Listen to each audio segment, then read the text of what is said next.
buddies, we've got our beautiful, beautiful meat all cooked here. And I'm gonna get some of this meat out and we're gonna shred it on, not shred it, I'm gonna cut it up. I'm gonna cut this meat right up here and it's just perfectly done.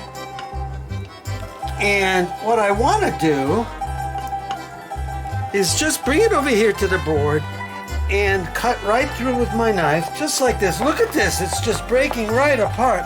Now you could shred this with a couple of forks. However, what I'm doing is just cutting it. I'm just cutting it up. And I added just a little bit of cinnamon here so we can have a little cinnamon taste. And here we have our meat, all right? There we have our meat. And then I'm gonna come over here and I'm going to dump my, I made tagliatelle already, so we'll dump our tagliatelle out. And then I'm gonna get them over here, just like this, okay?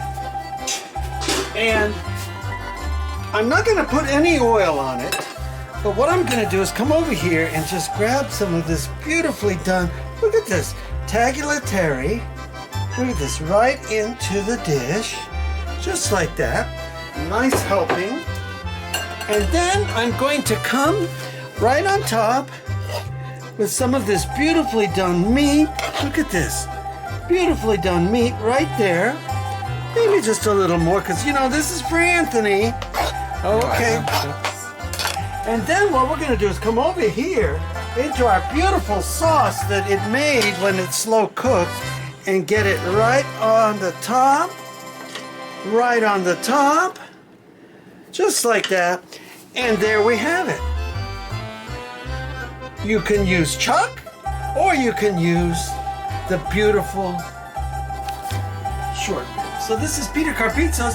I made a beautiful little meal here. Give it a try. Look at how tender this is. I'm gonna eat some. Anthony will show you. I'm eating.